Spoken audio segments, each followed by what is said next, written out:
Hola, como cada domingo nos reunimos el cuerpo de célula del cuerpo de Cristo y le damos la bienvenida a todos y a cada uno de los participantes dentro del foro. El tema que vamos a tratar hoy esta acotación es ¿por qué la persona del común le cuesta seguir el Evangelio? Muchas pueden ser las diferentes razones por las cuales el ser humano es reticente o es a veces apático o perezoso o tedioso para él el llegar y sumergirse a aprender dentro de la escritura. Pues para muchos en el mundo que no han tenido ese acercamiento o el conocimiento de la palabra, en razón y en atención a muchas cosas que se oyen en lo coloquial y en lo popular, para ellos es locura el Evangelio. Y como es locura, entonces tienen miedo a perder su lucidez, perdón. Pero ¿qué dice la palabra?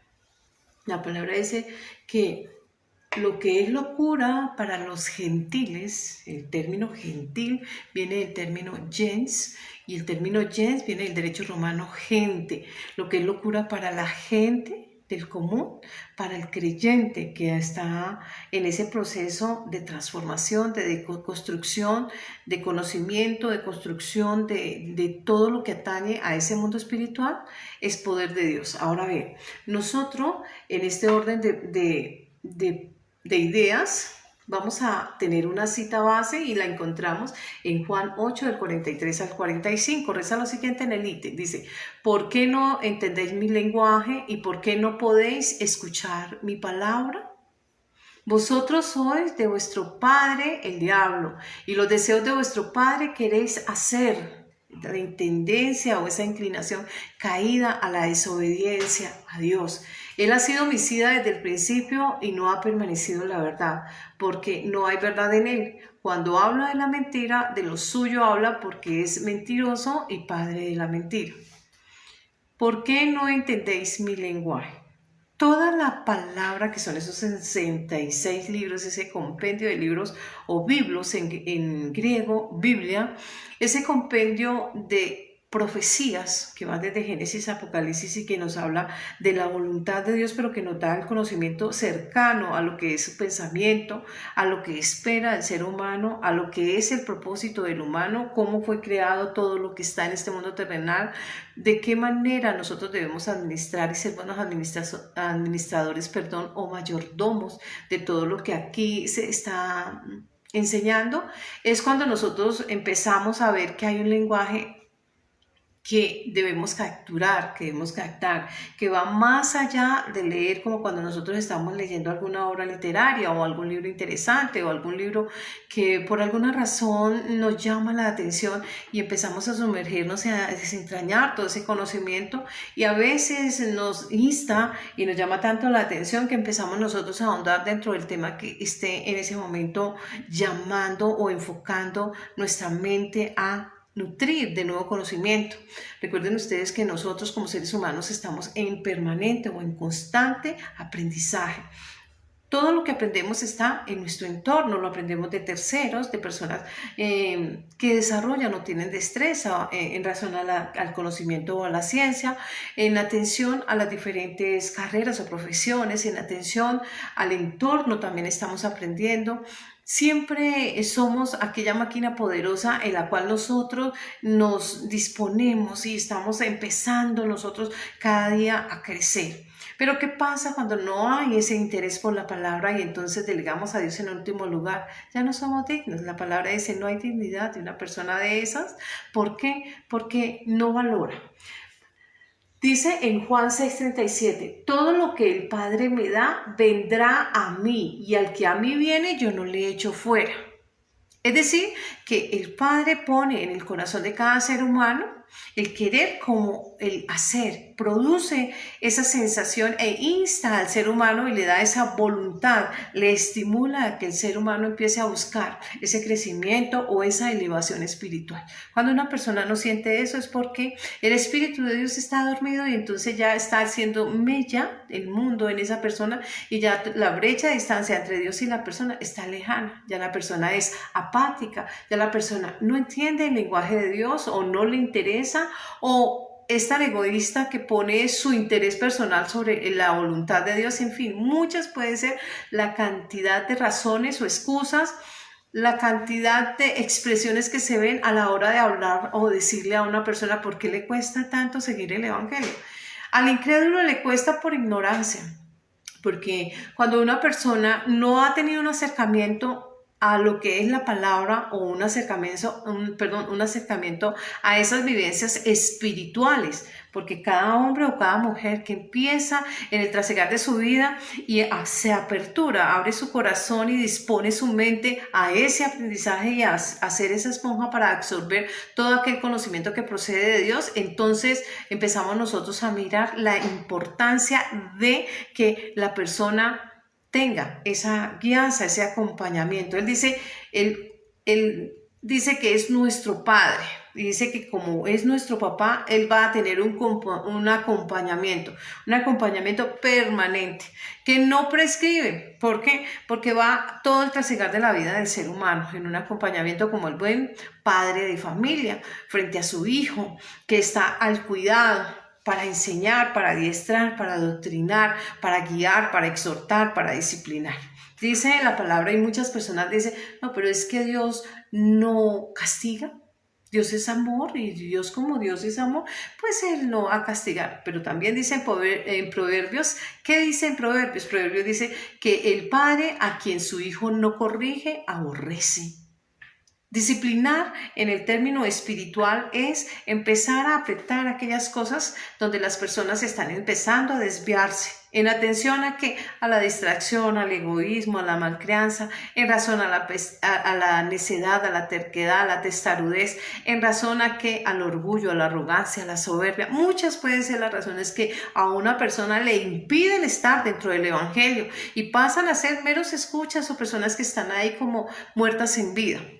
Ahora bien, cuando nosotros tenemos claro que el Evangelio es difícil, porque muchas personas creen que el Evangelio es algo muy fácil, pero el Evangelio no es fácil. Dice, el Evangelio es para valientes, no para cobardes. Entonces empiezan a colocar dos términos, esa trascendencia, valentía frente a la cobardía. Cuando nosotros somos cobardes, medrosos, nos abrumamos, nos da pena y empezamos a colocar y a esgrimir una cantidad de excusas en razón a no seguir el Evangelio porque nos avergüenza, que dirán, nos maltratarán, nos humillarán, muchas excusas. Yo no terminaría de nombrar tantas excusas que esgrime el ser humano para alejarse y para estar apartado de Dios. Pero el hombre sin Dios no tiene oportunidades porque está a la deriva del enemigo. Dice que el dueño, el príncipe de este mundo terrenal, él es el adverso, Satanás. Y él es el padre de la mentira, padre del engaño, padre de la falsedad, padre de la enfermedad, del pecado en todas las manifestaciones y todo lo que atañe. Entonces, cuando nosotros estamos bajo ese imperio y ese poderío y hemos sido subyugados y esclavizados frente a los diferentes vicios, esto es, todas aquellas vicisitudes que nosotros presentamos a modo de hierro, de vicio, debilidad o demás, son impuestas porque no tenemos el control y el dominio, es decir, le hemos entregado el dominio al adversario y el adversario nos tiene esclavos, no va a soltar fácilmente a esa presa que ya tiene en sus redes porque ha trabajado en ella. Entonces así nosotros podemos ver un referente y lo vamos a ver con el pueblo de Israel, ese pueblo que estuvo frente a Egipto, a ese faraón y cómo estaba sometido a todas sus leyes, a todos sus mandatos, a tareas exhaustas, laboriosas, hasta llegar a extenuarse. Es decir, estas personas encontraban la muerte sirviendo porque no les tenían tiempo. Su voluntad estaba reducida a su mínima expresión.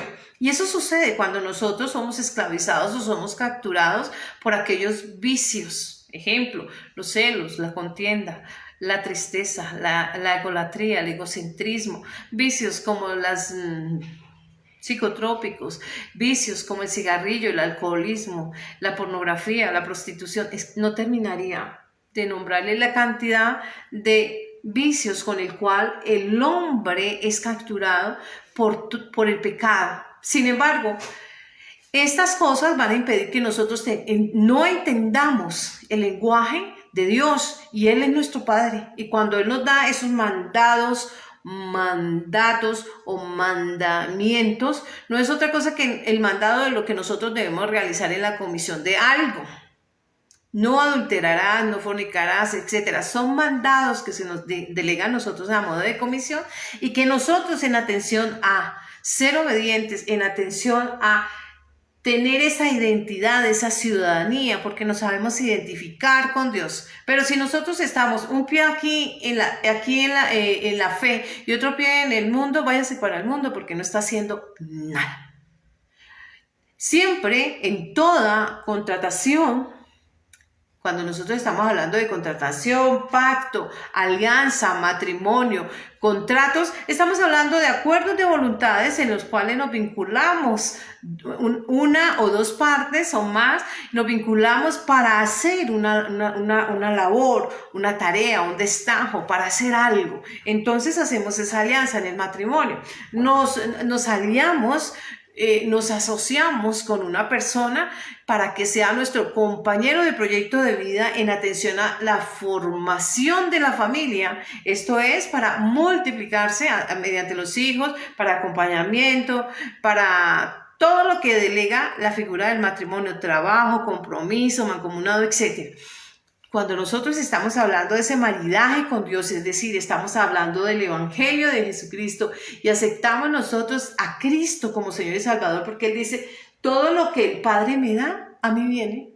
Si Él me lo dio, viene a mí. Y si viene a mí, me pertenece. Yo no le he hecho fuera. Entonces, el Evangelio es incluyente, no excluyente. Incluye a la persona, la va a atraer. Pero ¿quién se sale del Evangelio? La persona. La persona se sale del Evangelio porque le parece que es un cinturón de fuerza, es muy exigente, muy demandante, es muy estricto. Entonces estoy acostumbrado a hacer lo que a mí me place. Y cuando yo estoy acostumbrado a hacer lo que a mí me place, antepongo mi voluntad a la voluntad de Dios, estoy automáticamente infringiendo la ley. Dios nos ha enseñado, porque Él es un Dios de orden, y Él nos ha enseñado a nosotros a agendar nuestro tiempo y a dedicar el tiempo, es decir, a diezmar. Pero cuando nosotros tenemos una vida liviana, dice por allá en Apocalipsis 3, que el que no esté frío o está caliente, tiene que tomar decisión en qué bando está. ¿Está con Dios o está en el mundo? Si está en el mundo, pues quédese en el mundo. Si está con Dios, entonces se va a comprometer y se va a hacer responsable de lo que le atañe, lo que le toca. No, estamos acostumbrados a manejar las personas y a utilizar a las personas. Y pensamos que Dios es un ser humano como somos nosotros. Entonces estamos muy acostumbrados a ser hipócritas, a ser mentirosos, a ser desleales, deshonestos y demás. A usar esa caretilla histrionismo actoral, y entonces, ¿qué creen? A Dios no le podemos engañar. Dios conoce lo que hay en nuestro corazón y Dios sabe que si nosotros tenemos un corazón liviano, pues estamos lejos de Él, estamos en el mundo, estamos perdiendo el tiempo. Pero cuando nosotros empezamos a entender el Evangelio y entendemos que estamos comprometidos y que ese compromiso demanda de mí en atención a la obediencia, a esa identidad o a esa ciudadanía de ese reino espiritual, demanda que yo no infrinja la ley. Toda infracción a la ley es pecado. Entonces, ¿qué es pecado? Toda infracción a la ley. ¿Y cuál es la ley? Desde Génesis hasta Apocalipsis. Si yo me acojo a alguna de esas infracciones, automáticamente soy pecadora. Ahora bien, en este orden de idea, la palabra también dice que todos los seres humanos somos pecadores. Es decir, la premisa es que mientras nosotros estemos en esta sucá, en esta tienda temporal, terrenal, estamos fallándole a Dios, somos muy débiles. ¿Por qué? Porque nuestra voluntad está reducida a la mínima expresión, porque nosotros, ¿para dónde va Vicente? Para dónde va la gente. Y para dónde va la gente, ahí es donde nosotros, porque si un ciego guía a otro ciego, ambos caen al despeñadero. Pero tiene que ser una persona que tenga esa luz, y la luz es Cristo, que tenga el conocimiento, que tenga vida, y la vida es Cristo. Nosotros por eso vemos en Juan 6 como del verso 25 hacia adelante, es decir, hacia el 59, está hablando Cristo y Él dice, yo soy el pan de vida y todo aquel que quiera venir a mí, que quiera ser salvo, debe de aceptar, debe beber mi sangre, comer mi cuerpo. Y entonces el hombre, que son hombres eruditos, estudiados en la palabra, que han investigado en 1 año, 2 años, 3 años, no, generacionalmente, consuetudinariamente, son estudiosos de la palabra y son maestros de la palabra, algunos eruditos en la escritura y algunos en la interpretación o la hermenéutica de la palabra, y sin embargo a ellos les cuesta y le dice, ¿cómo este hombre está diciendo que nosotros tenemos que beber su sangre, que esa sangre y que tenemos que comer su cuerpo si nosotros queremos tener esa vida eterna? Y entonces Dios, sabiendo lo que cada uno de estos hombres está pensando, incluyendo hasta sus apóstoles, entonces le dice él, es importante. Lo que les está diciendo al ser humano es importante que en mí se reconozca a Jesús como el Cristo. Si reconocen en mí a Jesús como el Cristo, el ungido de Dios, aquel que ha sido ungido con aceite, con el Espíritu Santo, y nosotros podemos ver que cuando Él se presenta y se muestra ante la humanidad, en ese momento Él dice, yo digo, el Espíritu de Dios está sobre mí, y el Espíritu de Dios es ese aceite de la unción, y dice, y sobre mí están los 7 espíritus de Dios, que se habla en Isaías 11:2, y entonces empieza él a desplegar y a darle apertura y entrada al Evangelio de Cristo, a mostrar la mesa de salvación, esa mesa servida con todas las oportunidades que ustedes y que yo tenemos, pero que para dar ese paso de frente tenemos que morir con Cristo y resucitar con Cristo. Morir en cuando nosotros vamos a hacer ese bautismo en agua, estamos allí por inmersión, no por aspersión, sino por inmersión, pero no solamente por inmersión, sino que es un bautizo que se realiza cuando nosotros ya tenemos una edad, nuestra mente física, nuestra mente tiene esa madurez y esa capacidad. Ya somos capaces de tomar decisiones y tenemos claro y conceptualizamos y sabemos qué paso es el que vamos a dar. Y en razón a esa adultez, a esa mayoría de edad, a esa madurez mental y espiritual, entonces vamos a dar un paso de fe en ese matrimonio con Dios que es el bautizo. Y entonces morimos con Él al introducirse. Bautismo es una iniciación en el cristianismo. Entonces, morimos con Cristo, así como Él murió en su carne, morimos a la carne, a lo terrenal, morimos a esa voluntad terrenal de estar desobedeciendo, esa tendencia de estar insubordinado, rebeldizado frente a Dios, para tomar esa calidad de oveja. ¿Cuál es esa cualidad de oveja? Esa calidad de mansedumbre, de sencillez, esa docilidad. Pero ojo, la docilidad de este animalito no es la estupidez del animal, no, es mansedumbre, de obediencia, de sencillez, de calidez, de entendimiento, y por eso se hace ese acto de bautismo. Porque ese día es donde ese hombre o esa mujer va a dar un paso al frente y va a dar el sí frente al altar, frente a su novio. Sí, te acepto como que, como mi dueño, amo y Señor, como mi amado, como aquel cabeza mía, porque yo soy parte de esa iglesia que conforma su cuerpo, y Él es ese señorío, es ese soberano, y Él rige nuestra vida, y a Él le entregamos el dominio de nuestra vida para salvación. Cuando nosotros entendemos esto, entonces empezamos esa mente a abrirse al conocimiento de la palabra. Pero si la persona le cuesta seguir el evangelio porque le da prioridad a irse a pasear, le da prioridad a los hijos, le da prioridad al trabajo, le da prioridad al estudio, etc., esa persona no es digna de estar en el evangelio, está perdiendo el tiempo. ¿Por qué? Porque o no lo ha entendido o no le interesa, o no quiere subordinarse y no quiere obedecer. Porque para él o ella es una persona que tiene relevancia todo lo demás, pero lo de Dios para él es basura, porque no tiene una importancia y no tiene ese valor que es, porque la palabra de Dios, por eso dice, no deis mis perlas a los cerdos. Y los cerdos, ese animal que está allí simbolizado, simboliza a aquellos hombres o aquellas mujeres que tienen mucho conocimiento de la palabra, pero que no valoran. Para ellos la palabra 8 y 80 es igual. Al 8 le ponemos un 0 y da 80, y al 80 le quitamos el 0 y da 8. porque no tienen el conocimiento, le falta madurez, le falta responsabilidad, le falta compromiso, le falta diligencia, le falta dedicación, les falta enamoramiento de Dios hacia su palabra y hacia su verdad. No quieren saber nada. Entonces, ¿por qué? Porque lo que prima en la persona es la hipocresía, se está mintiendo a sí mismo. Se está mintiendo a sí mismo porque realmente no tiene la capacidad ni la noción de saber lo que realmente es importante. Por eso en Juan 6, 60 al 66 dice, al oírla muchos de sus discípulos, no está hablando de los apóstoles, sino de aquellos que se iban agregando, dijo, dura es esta palabra.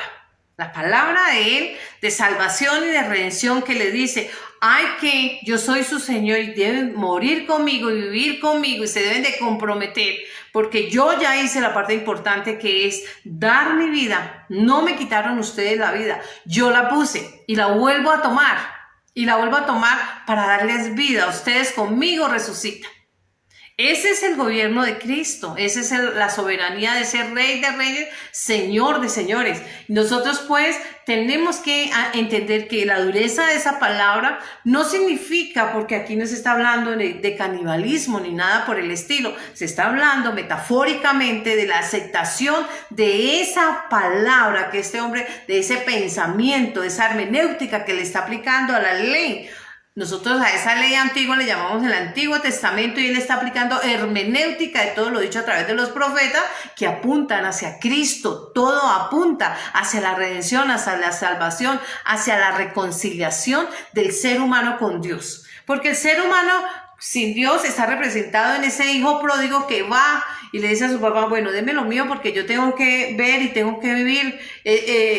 Hay muy poco tiempo y tengo que desordenadamente, y ese yoísmo, yo. Pero resulta que la minucia no le dice a su creador, ¿qué me haces? ¿O por qué haces esto? Dice la palabra, sino que se somete para el propósito de lo que fue creado o diseñado. Nosotros también debemos aprender a entregar a Dios lo de Dios y al hombre lo del hombre. Dice, maldito aquel que pone la mira en el hombre. Es decir, su ídolo es un ser humano. Entonces ya de entrada estamos a pérdida. Pero cuando nosotros empezamos a darle esa prioridad, por eso en cualquier de las personas de que ustedes le van a preguntar, ¿cuál es el primer mandamiento? Amarás a Dios con todo tu corazón, con todas tus fuerzas, con toda tu mente, etc. Entonces, el primer lugar, ¿quién lo tiene? Dios. Y Él es el que nos da la vida todos los días mientras estamos en este cuerpo terrenal, para nosotros servir y cumplir a nuestro propósito y cumplir también todas aquellas labores que atañen a nuestra vida ordinaria, es decir, en la profesión, en la familia, en lo social, en lo político, en lo religioso. Mientras tenemos vida podemos hacer muchas cosas, pero si el primer lugar se lo estamos dando al hombre, Dios le dice, ¿usted qué se cree? Y entonces le dice, a muchas personas hoy no están. Ya murieron y tenían muchos planes. Acá en Colombia hay una política que murió hace poquito y tenía muchísimos planes, arrogantes, soberbios y demás. Pero ¿qué pasó? Le llegó su momento y ya no tiene vida. Lo que fue, fue. ¿Y dónde le quedaron todos los proyectos y los planes? A veces estamos en todo, pero no estamos en nada porque somos desagradecidos con Dios. Ser agradecido con Dios da en el primer lugar a Él. Ser agradecido con Dios es obedecer la palabra. Ser agradecido con Dios es dar testimonio, porque nosotros somos esos libros abiertos. Esa Biblia hablada somos nosotros a través de nuestros testimonios. Por eso dice, qué dura es esta palabra y ¿quién la puede oír? ¿Quién la puede escuchar? Escuchar o discernir o entender la palabra cuando nosotros nos estamos disponiendo en este caso a leerla, porque está en esos 66 libros. Entonces, necesita de nosotros plena atención, haber orado. Necesita que nosotros entendamos lo que está allí escrito. Nos vamos a ayudar. A veces hay muchas palabras que en lo coloquial, en el giro ordinario, por alguna razón no tenemos en nuestro vocabulario, entonces hacemos uso de nuestro diccionario. el diccionario Strong, el diccionario en español, porque nosotros somos de habla hispana, pero si somos de otro habla, entonces el lenguaje, el inglés, el francés, el latín, el portugués, el mandarín, el idioma que estemos. ¿Para qué? Para empezar a digerirlo. Vamos a la Biblia, Blue Letter, y entonces allí vamos a encontrar muchas raíces etimológicas y nos va a decir de dónde procede, qué se quiere decir al expresar. Ya lo he dicho en reiteradas ocasiones que toda vez que nosotros vamos a llevar de un lenguaje diferente, en este caso del lenguaje hebreo o del lenguaje griego, en el caso del Nuevo Testamento, al español, van a cambiar muchas palabras, aunque el griego, el latín tiene mucho que ver en nuestro lenguaje hispano. Sin embargo, se puede ver, y cada vez que se está leyendo la palabra al usar el diccionario Strong en griego, vemos los cambios fuertes que hay de un lenguaje a otro. Si nosotros, siendo de lengua hispana, en el caso nuestro colombiano, que nosotros aquí disfrutamos y sentamos departamentos y cada departamento tiene un léxico diferente, tiene una cultura distinta, utilizamos muchas muletillas, muchos términos y a veces estamos haciendo referencia a un mismo producto o a una misma situación o a un mismo pensamiento. Sin embargo, cambiamos muchos términos, porque el léxico va a cambiar mucho en razón a las costumbres o a los usos que nosotros tenemos. Ahora bien, imagínense ustedes el cambio de un lenguaje a otro. Es allí donde nosotros tenemos que ser muy atentos, porque si llegamos a la obra y llevamos 1 año, 2 años, 10 años, 15 años y no hemos entendido y no hay un crecimiento, está revejida la persona. Entonces, la lectura que se hace allí es: no le interesa cambiar, no le interesa el evangelio, no lo ha entendido, o es una persona perezosa que no lee y no hace lo suyo y espera que otro haga por ella, porque estamos acostumbrados a entregarle la carga a otras personas. Oren por mí, hagan por mí, hagan por mí, y ellos así como el embudo engullendo. Entonces hay que mirar, hay que revisar y hay que ser generoso toda vez que nosotros estamos hablando cuál es esa razón o esa raíz por la cual a mí me cuesta estar dentro del evangelio. Porque estamos muy acostumbrados a las sectas, a la religiosidad, y eso no es de ahora. Nosotros vamos a ver a la luz de la escritura muchos sectarios. Pablo fue uno, los escribas, los fariseos, en razón a que peleando entre circuncisión y no circuncisión. Pero ¿qué dice? ¿Qué dice? Los llamaré a celos. ¿A cuál pueblo? A ese pueblo judío como tal. ¿Por qué? Porque despreciaron lo mío, porque no lo valoraron, porque para ellos no creen en el Mesías, porque esperan un gobierno terrenal antes que un gobierno espiritual, capaz de transformar vidas y cambiar pensamientos, capaz de transformar radicalmente comportamientos inapropiados y hacer de esa persona que actúe de manera recta. Nosotros tenemos que aprender, y llama al pueblo gentil o gens, a las personas del común, aquellas personas que no conocen la palabra pero que van a empezar a trabajar, a leer, a estudiar la palabra, se van a culturizar dentro de los términos de la palabra de Dios en el cristianismo, para el caso nuestro, que somos seguidores de Cristo, como está escrito en Hechos 11:26. Ahora bien, dice, pues, sabiendo Jesús en sí mismo que sus discípulos murmuraban esto, les dijo: ¿esto os ofende? ¿Les ofende lo que yo les estoy hablando de aceptarme a mí como Mesías, como Salvador, reconocer en mí ese Cristo, reconocer en mí ese Cordero de Dios, ese Hijo del Altísimo, que tiene la comisión, la labor y la tarea de venir a enseñar el reino de los cielos desde el mundo terrenal, a darles y revelarles todo lo que atañe y acaece en el mundo espiritual, del cual ustedes no tienen conocimiento porque están en este cuerpo que les impide ver más allá de su nariz y les impide entender y comprender la palabra que ya ha sido dada a través de muchos profetas. Ahora bien, y dice ahí, el Espíritu es el que da vida, el Espíritu Santo. Él es el que da vida. Por eso Él habla. ¿A quiénes? A esos seres que son espirituales, pero que están en este cuerpo terrenal, pero que han hecho su labor, que han sido acuciosos, juiciosos, que están cada día con esa avidez, con esa sed de ese pensamiento, de ese conocimiento, de ese crecimiento, de desarrollar esa vida espiritual y empezar a forjar esa elevación espiritual desde este mundo terrenal, estando en este cuerpo. Entonces dice Cristo, el Espíritu es el que da vida, la carne para nada aprovecha. ¿Por qué? Porque este cuerpo es muy dado a hacer su propia voluntad, a anteponer su voluntad, a denigrar las cosas de Dios, a no valorar. Tan así es que a veces nosotros somos personas en lo coloquial que no valoramos muchas oportunidades, muchas personas, muchas circunstancias. ¿Por qué? Porque nos creemos el ombligo del mundo. Pero somos un grano de arena en el océano del universo, es decir, una molécula.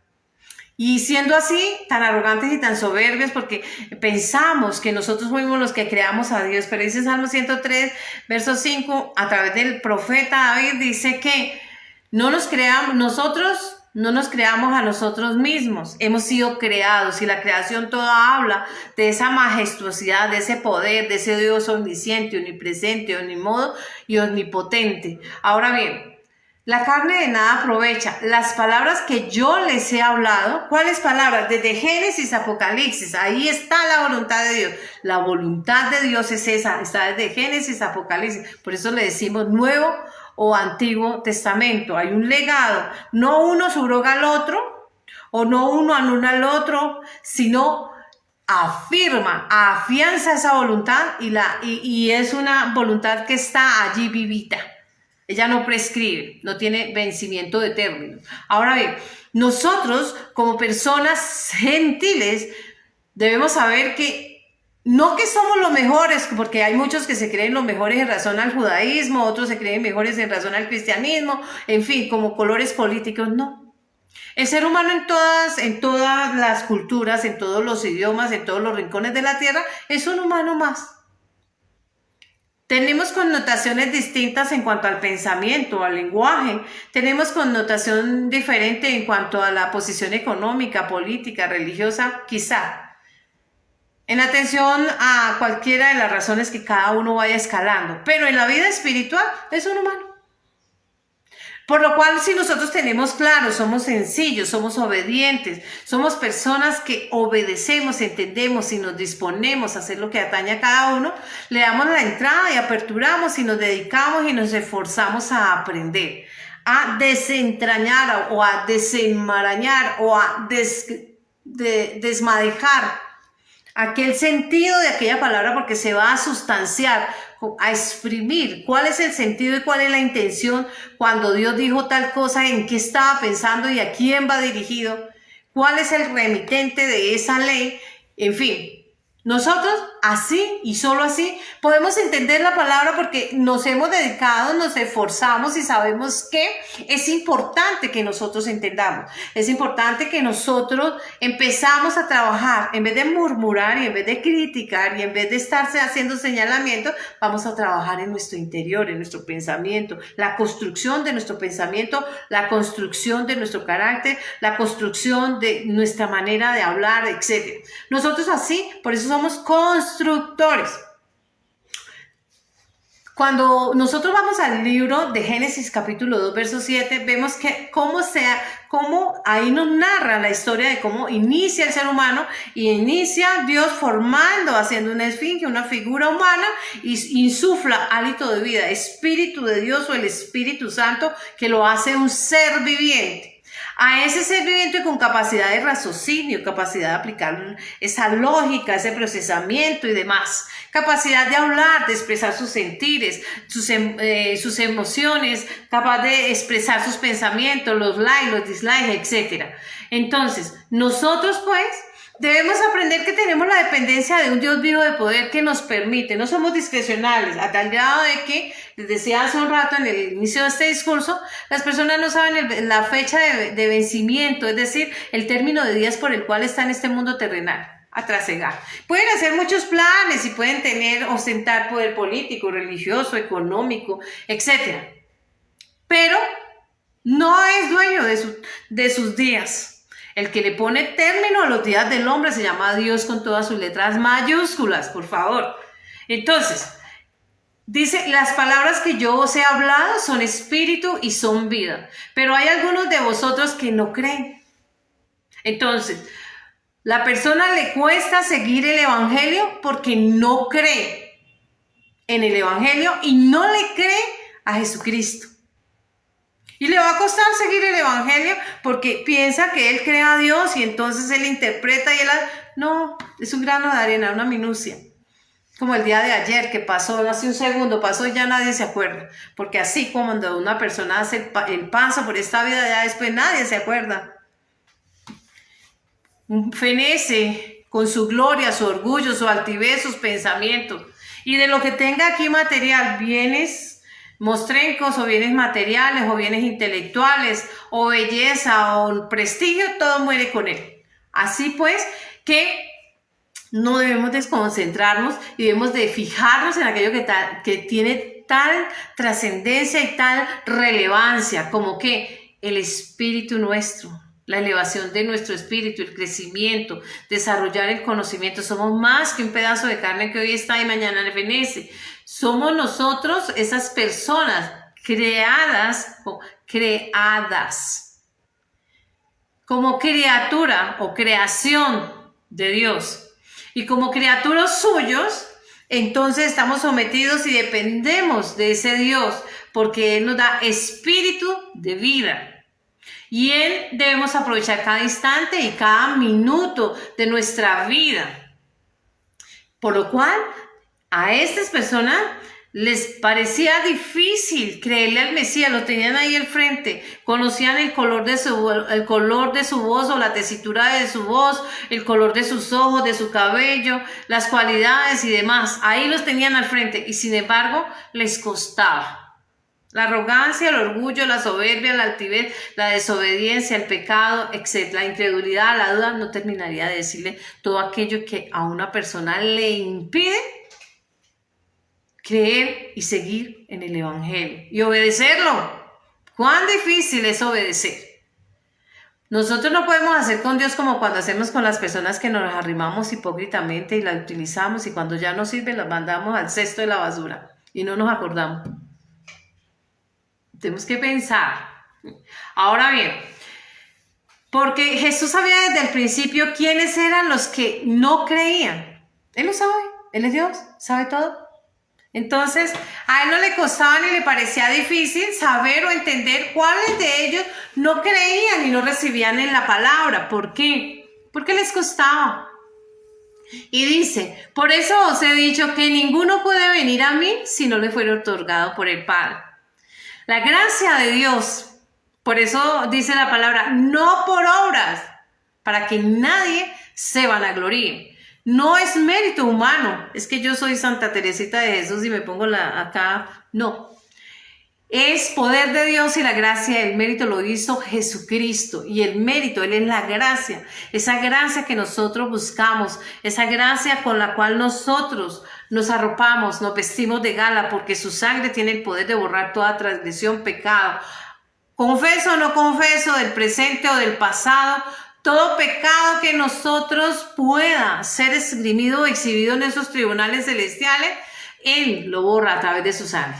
Por eso es que muchas personas no siguen el Evangelio porque para ellos es locura, eso es cosa de locos, como lo dice 1 Corintios 1:18, porque les cuesta trabajo discernir, entender, les cuesta trabajo mirar al Mesías, porque para ellos es más importante establecer un poderío terrenal temporal, es decir, en un periodo de no menos de que pueda durar algún gobierno y para este mundo terrenal. No, el proyecto de Dios es más ambicioso porque abarca este mundo terrenal y acoge plenamente el mundo espiritual, que es la siguiente fase del ser humano.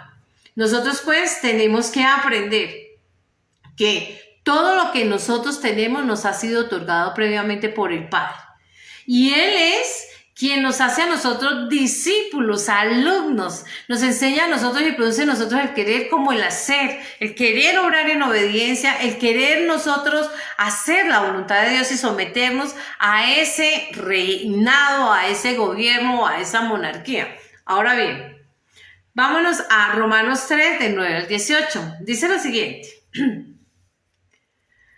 Ahora bien, llegamos a la conclusión de que los judíos son mejores que los demás.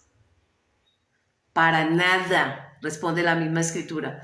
Tal como todos acabamos de demostrar, todos, judíos o gentiles, están bajo el poder del pecado. Todos somos pecadores. Como dicen las escrituras, no hay ni un solo justo, ni siquiera uno. Nadie es realmente sabio si no busca a Dios. Nadie busca a Dios. Esa sabiduría la otorga el Creador, la da. Y si la necesitamos, pues pídala y se les dará. Pedid y se os dará, buscad y hallad, llamad y se os abrirá, porque todo aquel que busca se le da, a quien llama se le responde. Nosotros tenemos pues que no desviarnos y hacernos inútiles. Nosotros tenemos que aprender a hacer lo bueno, no inclinarnos hacia lo malo y esa tendencia a estar fallando una otra vez deliberadamente. Si ya tenemos conocimiento de la palabra, tenemos que sernos responsables de ese conocimiento, porque el irrespeto a esa palabra se entiende y se sabe que es irrespeto a Dios, y es coger la palabra de Dios y pisotearla. ¿Cómo lo hacen los cerdos? Nosotros tenemos que aprender a no desviarnos de la verdad y a empezar a temer a Dios. El pueblo de Israel fue convocado y fue instado a hacerlos cuando se llama el pueblo gentil, a esas personas. Por eso fueron aquellos hombres convidados a la cena y se le envió a su siervo a invitarlos a todos a ese gran banquete. Pero todos se excusaban, la familia, los hijos, el marido, el trabajo, etcétera. ¿Y qué les dijo el Señor? Vayan por las calles, por los caminos, por las veredas, por las diferentes sendas y ahí inviten. Y aún así quedaba lugar. Hay lugar para ti y para mí si queremos seguir y si queremos obedecer y si queremos ser responsables y si queremos comprometernos con Dios. ¿A qué? A obedecer su palabra, a ser testimonio de su palabra, a ser multiplicadores de su palabra. Él dijo, yo los haré pescadores de hombres. La red está lista. Yo les doy a ustedes los instrumentos, las herramientas. Les doy la cualidad de pescadores, es decir, ser múltiplos de 10, de 1000, de 1 millón, de 2 millones, cada uno. Pero sin mentiras, sino con verdad. Sin hipocresía, que es mentira, porque el padre de la mentira ya saben quién es, sino con verdad. Por eso una y otra vez decía hipócritas, serpientes, mentirosos. ¿Por qué? Porque se apresuran a buscar el pecado, la hipocresía, la falsedad, la liviandad, la pereza, el egoísmo. A ver, ¿en qué están? Nosotros a veces nos quejamos, tanto sufrimiento, tanto dolor, los niños muertos, los niños mueren en las guerras, los niños mueren de hambre, los monstruos mueren. Dios es Dios sobre toda la humanidad. El sol rige para todo, la luna, la lluvia, el aire. No, este es cristiano y este no creyente, entonces a este tiene más bendición. Todos tenemos la misma oportunidad. Quien toma la decisión de seguir o no seguir, de tomar o no tomar esa salvación, es individual, cada uno de nosotros. ¿Por qué? Porque nosotros en ejercicio de ese libre albedrío, de esa voluntad manifiesta y expresada en hacer o no hacer algo, elegimos seguir a Dios o no seguirle. Y si decidimos seguirle, entonces sabemos que esto acarrea derechos, pero también obligaciones en razón a esa ciudadanía. Tenemos que comprometernos a aprender a ser responsables y a dejar de ser perezosos y atenidos, dejarles a los demás las cargas para, oren por mí. No, busquen a Dios, busquen mientras pueda ser hallado, dice la palabra. Busquen a Dios mientras puede ser hallado. Va a haber un momento donde no lo van a poder encontrar. Por eso vemos nosotros en aquella enseñanza, de aquella invitación a aquellos hombres, por ahí se cuela una persona y va mal trajeada, es decir, tiene el pecado encima, está latente. Pero ¿qué le dijo? Esa zarza ardiente, Yod-Heh-Vav-Heh, manifestaban esa zarza ardiente en el Sinaí: quita tu calzado porque el lugar que pisas es santo. Prepárate y vístete como se viste un hombre que ha recibido y que ha nacido de nuevo en santidad, con verdaderos cambios, sin hipocresía, sin falsedad, sin mentiras, sin engaño, sin pereza. Es así como nosotros tenemos siempre que andar con esa verdad, siempre dispuestos y acuciosos a hacer nuestra mejor labor y la mejor función en aquello que nosotros estamos realizando. Lo que quiero decir en este momento es que ese hombre fue expulsado. Amigo, ¿qué pasó? ¿Vienes mal vestido? ¿Quién te invitó? Y ordenó a aquellos que sacaran de ese hombre de aquel recinto de bodas por no estar vestido como atañía a él, de ir con pureza. Por allá nosotros vemos en Zacarías 3:5 dice: te he limpiado y te he vestido de gala. Le habla el ángel de Jehová a Josué, el sacerdote, simbolismo de Cristo llevando el pecado de toda la humanidad, y nosotros somos el cuerpo de Cristo. Nos ha limpiado para vestirnos de gala. Pero dice en Isaías 1:18 que si nuestros pecados fueren como la grana, como la blanca nieve, nos dejarán. Y si fueren tan rojos como el carmesí, como la lana blanca. Y por allá en Santiago 5, verso 15 dice, y si hubiéramos cometido pecado, nos será perdonado. Pero ¿qué tenemos que hacer? Confesar nuestro pecado, reconocer que hemos fallado, dolernos y avergonzarnos, sientan un poquito de vergüenza y dolerse del pecado y tener la convicción fehaciente de no reincidir y cambiar y ser transformados y permitirle a Dios que haga esa transformación, esa renovación del pensamiento, del sentir, del conocimiento. Nosotros, de las acciones, nosotros pues tenemos que tener esa inclinación a hacer lo bueno. ¿Y qué es lo bueno? Todo lo que no es pecado, lo que no es maldad, lo que no es iniquidad, lo que no es desobediencia, etc. Buscar a Dios mientras Él puede ser hallado. Así nosotros podemos entender que la importancia de entender el Evangelio, disponerse para el Evangelio, disponerse en obediencia, ser acucioso, hacer lo que nos atañe, es decir, no esperar que otro haga por nosotros, sino hacer lo que nos atañe a cada uno. Entonces, ahí estamos hablando de verdad de una relación de dos. Una es Cristo y otra el Padre y el Hijo y el Espíritu Santo, Dios en toda su expresión, y la otra nosotros. Antes no éramos pueblo que teníamos la vocación a seguir a Dios, pero que esa alianza que el Padre, ese plan maravilloso de redención y de salvación del Padre, hizo que nosotros desde este mundo podamos vivir al lado de Dios, teniendo esa vocación como hijo, como hija de Dios, Efesios 2:12, y nosotros así, de esta manera, podemos saber que no son nuestras obras. Por ahí le dice, los que necesitan médicos son los enfermos. La enfermedad a la luz escritural es el pecado. Los que están en pecado, los que están en ignorancia, en rebeldía, los insensatos, los tercos, los necios, los rebeldes, etc. Ellos son los que necesitan el médico, y el médico es Cristo. Los sanos no necesitan. ¿Y quién será de los seres humanos que por obra, según el acogimiento a la ley mosaica, a la ley de Dios, es decir, la Torá, esos 5 primeros libros, ¿quién cumple todos los mandamientos? Ninguno. Entonces, por obra nadie se va a poder salvar, porque en algo estamos fallando, porque una cualidad y una característica del ser humano es fallarle a Dios y seguir sus propios impulsos, sus propias debilidades, es inclinarse hacia los vicios, hacia los resabios, hacia la desobediencia, etc. No por obras, para que nadie se vanagloríe, porque somos hechuras suyas, creados en Cristo para buenas obras, no para obras malas, para hacer lo bueno, los cuales Dios los preparó de antemano para que anduviésemos en ella. Efesios 2, del 9 al 10.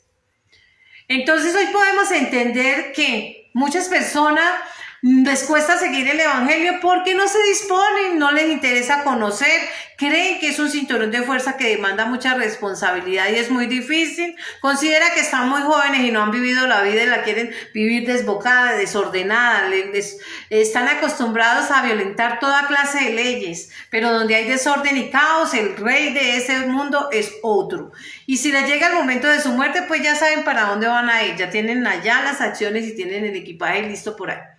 Muchas personas, al entender, al disponerse, al reconocer todo lo que significa la aceptación del Mesías, el Cristo, como el ungido de Dios, como el Salvador, como el Cordero por la expiación de los pecados y sumo sacerdote, entiende el Evangelio. ¿Por qué? Porque cada precepto, cada palabra, cada profecía en los 66 libros, en los diferentes profetas que fueron inspirados por el Espíritu Santo, apuntan a Cristo. Y Él demanda de nosotros responsabilidad, compromiso, trabajo y demás, esfuerzo, tiempo, empeño, responsabilidad, dedicación, etc. Parece difícil, parece exigente, parece muy demandante, pero resulta que no es tan difícil. Porque cuando nosotros empezamos a soltar todo y a dejar a Dios obrar, empezamos a ser responsables. Y aquello que antes apetecía, hoy no. Un símil puede ser cuando una persona tiene una enfermedad, una diabetes. Entonces, ella va a tener una cantidad, cualquier cantidad de prohibiciones en atención a sostener salubridad, sostener vida. Es decir, que la vida que tenga calidez de vida óptima, optimizar la calidad de vida. Sin embargo, si la persona es terca, testaruda, necia, entonces no va a seguir aquel esquema, no va a seguir aquellas instrucciones o prescripciones que le dicen qué debe consumir y qué no debe en su dieta, cuáles medicamentos, cuáles las técnicas de ejercicio diario, etc. ¿Qué va a pasar con esta persona? Pues la enfermedad va a hacer lo suyo hasta que muere la persona. Igual sucede en el mundo espiritual. Nosotros tenemos que hacer lo que nos atañe y ser obediente, seguir esos lineamientos, esas directrices, aquellas instrucciones que se nos otorgan atención a tener calidad de vida y bienestar de vida. Pero a veces nos anclamos ¿en qué? En esos estados de confort, aquellos lugares donde nos sentimos cómodos, donde nos sentimos el ombligo del mundo y que entonces creemos que así como manejamos, manipulamos y somos groseros, a veces altaneros y demás, entonces Dios se debe someter a toda esta malcrianza, inmadurez, ignorancia y demás. No. Nosotros necesitamos a Dios. Él no necesita de nosotros. Nosotros necesitamos de nuestro Creador. Cuando nosotros estamos realizando, si estoy hablando de un escultor frente a su obra, la obra se queda donde él la pone y hace y cumple el propósito para lo que lo diseñó, o un pintor. Y si esa obra no sirve, hacen otra. Y listo. Ser demandante y ser exigente consigo mismo frente a las responsabilidades que yo tengo como cristiano. Pero es que mantengo ese dedo como escuadra toda hora haciendo el señalamiento frente a los demás. ¿Y cómo estoy yo frente a Dios? Mire primero, en lugar de estar chismoseando y mirando lo de los demás y estar hablando, murmurando, susurrando y demás. No, un examen acucioso, generoso, muy amplio, real, cierto, que pueda mirar a la luz de la lupa todos y cada uno de aquellos cambios que se deben surtir y realizar desde el interior. Y que se van a ver reflejados en las acciones, en nuestro entorno, en nuestra familia, en la labor de trabajo, en la sociedad, en la política, en la iglesia, etc. Todas esas cosas son importantes. Hablar de responsabilidad. Y eso es lo que no nos gusta cuando nosotros estamos hablando de fe. Siempre nos gusta lavarnos las manos y entonces le pedimos al hermano y la hermana, ore por mí, hermana. ¿Cómo le parece? Cada vez que estoy enfermo hay esas prescripciones médicas o hay esos mocados o hay esas circunstancias, ahí estamos pidiéndole a los demás que oren. Bueno, ¿y dónde está lo suyo? Esos son llamados de atención y cercenos para decirle concéntrese, enfóquese en qué está usted dedicando su tiempo. Jeremías 9, 23, 24 dice lo siguiente: no se gloríe el sabio en su sabiduría. No es el titular de esa sabiduría, le ha sido otorgada de lo alto. No se gloríe el poderoso en su poder, en el poder que ostenta. Ni el rico se gloríe en su economía o riqueza. Gloríese en esto, de que me entiende y me conoce, ha dicho Jesucristo. Gloríese en que sabe quién es Cristo, le conoce, le entiende. Pues yo soy Señor que hago misericordia, derecho, justicia en la tierra, no en Júpiter, en Marte, en Venus, en la luna, no, en la tierra. Soy Señor de la tierra y aplico derecho y aplico justicia. Él es ese juez, porque en estas cosas me complazco, declara el Señor. Entonces, cuando nosotros tenemos claro quién es el dueño del letrero de la vida, entonces ahí empezamos a enfocarnos en cosas que realmente trascienden, que tienen una connotación relevante, realmente importante, que hace que nosotros trascender hacia la siguiente fase, que crezcamos y nos elevemos espiritualmente porque hemos empezado a entender y a comprender la palabra de Dios. Conocer y entender todo lo que atañe a ese reino de los cielos, al Padre, ese océano inmenso allá sobre lo infinito, ese Dios todo, al Hijo, esa chispa que emerge de ese gran mar, esa gotica de agua de ese maravilloso océano que viene y se hace como uno de nosotros, al Espíritu de Dios, que es el sello de la realeza. Todo rey tiene su sello propio. A ese Dios Le damos la honra, la gloria, la adoración, la alabanza. Y oramos a Él para que nos dé esa sabiduría y conocer todo lo que atañe a Él, cuál es su voluntad, qué es lo que espera del ser humano, qué espera de la creación, dónde vamos, a dónde nos dirigimos, de dónde venimos, qué debemos hacer. Conocer la historia de cada uno de nosotros, qué va a hacer que nos interesemos, que nos conozcamos. Que empecemos a interesarnos por un tercero exógeno a nosotros, que somos tan egoístas y no estamos sino pensando en nosotros y dónde están los demás. Es allí donde nosotros debemos gloriarnos. ¿En qué? En que entendemos y conocemos a Dios, a ese gran yo soy. Y si lo conocemos, entonces vamos a ser obedientes. Y si somos obedientes, lo que va a suceder es que realmente sabemos que somos importantes para Dios, sabemos que le interesamos, empezamos a tener valor en los aspectos importantes, trascendentales, pero también en las minucias. Sabemos la importancia de lo que es adquirir sabiduría y poder, como lo hizo por allá Salomón. Él no dijo, yo quiero esto, no, ya él tenía ese reino ahí, lo ostentaba, pero ¿qué pidió? Sabiduría de gobierno.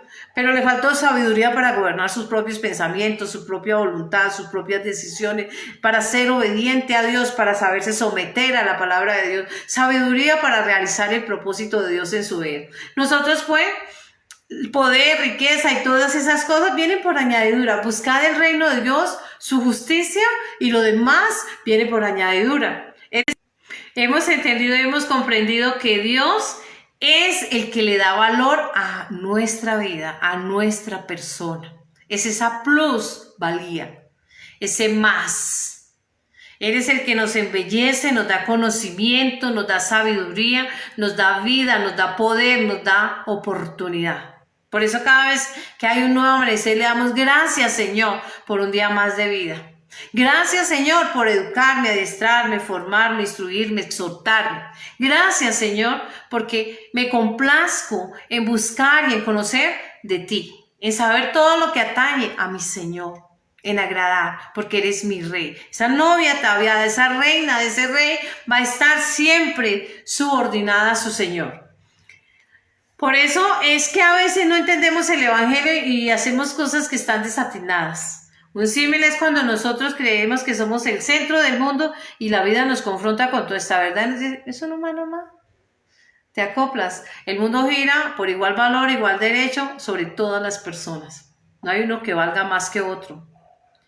Entonces, una de las razones por la cual hay ese tedio, ese abandono por el evangelio, por la palabra, porque ya no volvemos a congregarnos y estamos desanimados, desatinados, es la ignorancia. Es la pereza, es el egoísmo, la arrogancia, el orgullo, la altivez, es la descomposición. ¿Por qué? Porque nos dejamos contagiar de todo lo que está en nuestro entorno y le damos prevalencia a todo lo que está. Por eso cuando nosotros nos vamos a Juan, y en este orden de idea, vemos cómo en Juan 6, él nos está hablando y nos dice a la cita, Juan 6:53, de cierto os digo que si no coméis la carne del Hijo del Hombre y bebéis la sangre, no tenéis vida en vosotros. Estás muerto en vida. El que come mi carne, bebe mi sangre, tiene vida eterna y yo le resucitaré en el día postrero. Porque mi carne es la verdadera comida y mi sangre la verdadera bebida de vida. Nosotros pues dice, el que come mi carne, bebe mi sangre, en mí permanece y yo en él. Como me envió el Padre viviente y yo vivo por el Padre, así mismo el que come también vivirá por mí. Este es el pan que descendió del cielo, el maná del cielo. Este es el pan que descendió del cielo. No como vuestros padres que comieron maná y murieron. El que come de este pan vivirá eternamente. ¿Y qué respuesta tuvo a ellos en el verso 60? Al oírlo muchos de sus discípulos dijeron, dura es esta palabra, ¿quién la puede oír? A lo que Cristo le responde, ¿esto os ofende? El espíritu es el que da vida, la carne no aprovecha de nada, ella está destinada a fenecer, a podrirse, y luego de podrirse ser alimento para los gusanos y nutrir la tierra porque la tierra le pertenece. Mas el espíritu que yo les he hablado son vida. Pero hay algunos de vosotros que no creen, porque Jesús sabía desde el principio quiénes eran los que no creían y quiénes le iban a entregar. Esa palabra se siembra alrededor de todos y cada una de las personas por igual derecho o igual valor, pero el Señor hace diferencia en cuanto a la disposición del corazón de cada individuo, hombre o mujer, en diferentes edades, culturas, idiomas y demás.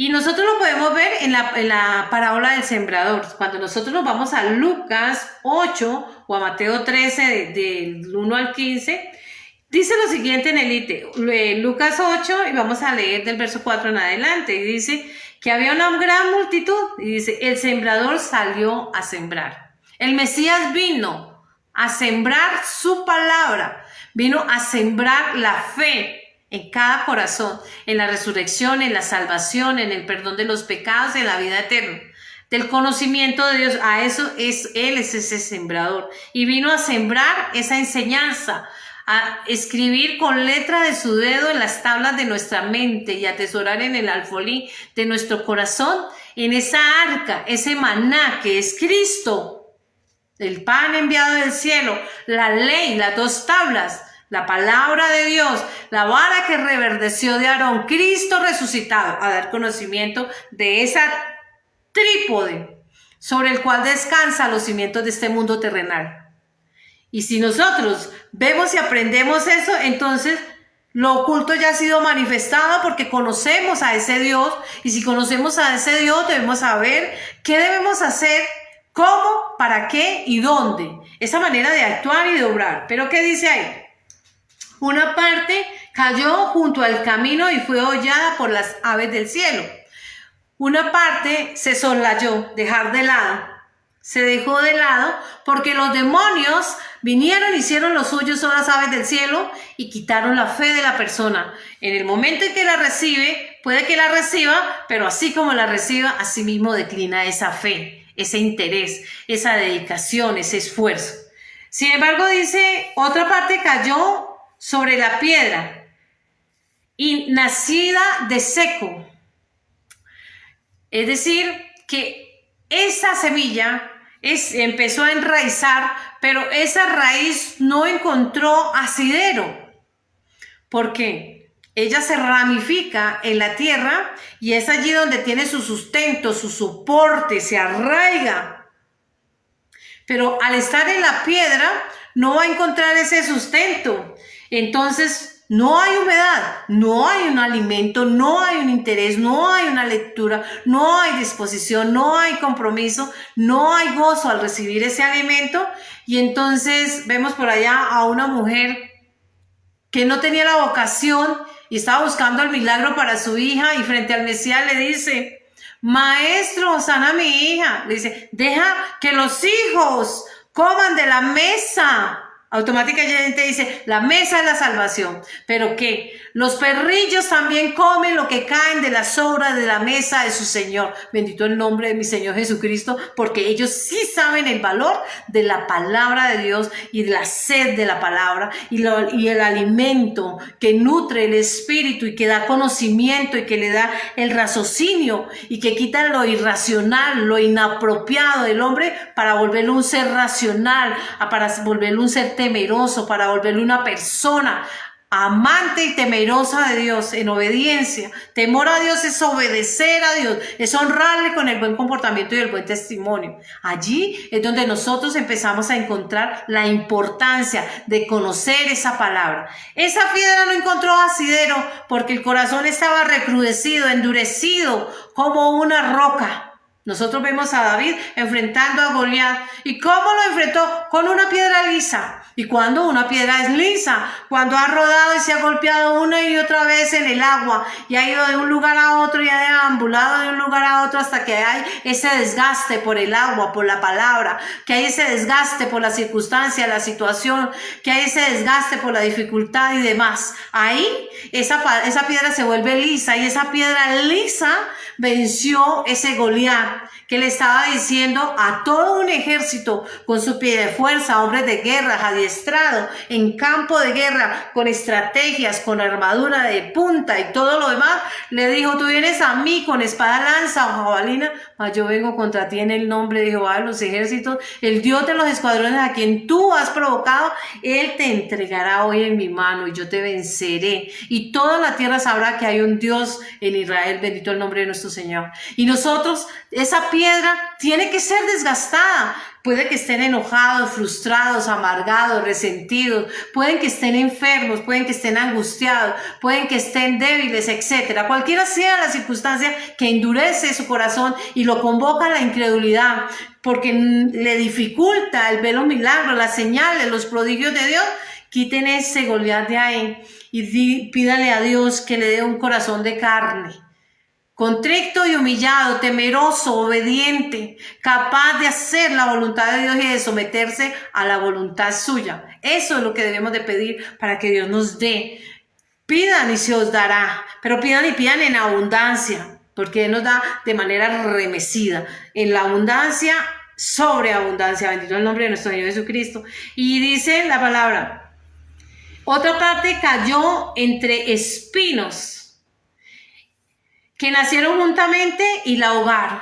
Cuando nosotros le permitimos y estamos picando aquí y allá en diferentes pensamientos y hacemos una sopa que no sabemos ni de qué es, porque estamos como esas poleticas deambulando de un lugar a otro, y cuando no hace la voluntad estamos de todo, nos vamos pegando como aquella pijamita que se le adhiere todo lo que hay en el camino.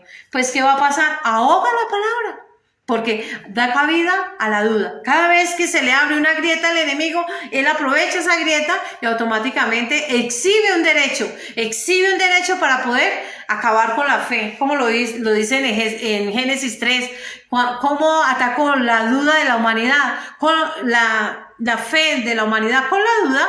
Y así mismo lo sigue haciendo hoy, porque su fe no está consolidada. Está una cantidad de conocimiento de un lado al otro que no tienen claros los conceptos, que cuando estaba allí, en ese lugar, a mediodía, te alabamos y te exaltamos. Gracias, Señor. Por eso nosotros, como esa mujer samaritana, ¿qué hizo? Ella encontró al Mesías ahí. ¿Qué casualidad? No, Dios no trabaja sobre el azar, sobre la suerte. Él trabaja sobre la honra y la gloria para tu nombre. ¿Y esta mujer qué hizo? Dame de beber. Tú, enemigo de antaño, tenemos muchos conflictos, todos esos antecesores. Si supieras quién te dice dame de beber, tú le pedirías agua y Él te daría ríos de agua de vida. Aguas que da, que nutre el alma. Promesa de Dios, edificación y construcción del pensamiento en temor a Dios, en obediencia. Es así como nosotros vamos a Lucas 8, verso 17, dice: porque nada hay oculto que no haya de ser manifestado, ni escondido que no haya de ser conocido y salir a la luz. Él nos dará la revelación de su palabra y nos dará la revelación de su reino, la revelación de su voluntad, y nos mostrará todo y no tendrá secretos. Bendito el nombre de nuestro Señor Jesucristo. Esta es la enseñanza de hoy. Espero sea del agrado de ustedes. Vamos a orar para entregar este servicio. Les bendigo en el nombre de nuestro Señor Jesucristo. Bendito Padre Celestial, amado Dios, amado Padre, en el nombre de nuestro Señor Jesucristo, te honramos, te glorificamos, te adoramos. Te damos gracias, Señor, por todo y cada una de aquellas personas que en este momento, Señor, se abren su corazón, se disponen a recibir ese alimento espiritual, nutren su alma, que les va a ayudar a enfrentar los diferentes caos de su vida, pero tú vas a abrir brecha. Allí donde ellos no ven oportunidades, tú darás oportunidades, darás lucidez, les ayudarás a su fe y ellos podrán abrazarse del borde de tu manto para alcanzar ese milagro, Señor, que procede de ti. Te agradecemos, Señor, por todos y cada una de las personas. Oramos por nuestra nación y las demás naciones, Señor, en especial aquellas que están en este momento en guerra, en especial aquellas que están en caos, que están en desastre. Perdona, Señor, la iniquidad, la maldad, perdona la arrogancia, el orgullo, la soberbia, la incredulidad, la necedad, la terquedad, la obstinación. Perdona toda clase de pecados, Señor, y ayuda a la humanidad a guiar, Señor, como aquel hijo pródigo, que retorne, Señor, a ti, que vuelva a través del arrepentimiento, a través del reconocimiento de sus pecados y la confesión, a través de esos cambios, la aceptación de Cristo, Señor, el conocimiento de tu palabra, a través del crecimiento, Señor, y el alimento espiritual que tú nos das, sean reconstruidos y sobreedificados en la fe en Cristo. Te agradecemos, la gloria Gloria al Padre, al Hijo, al Espíritu Santo. Amén, amén.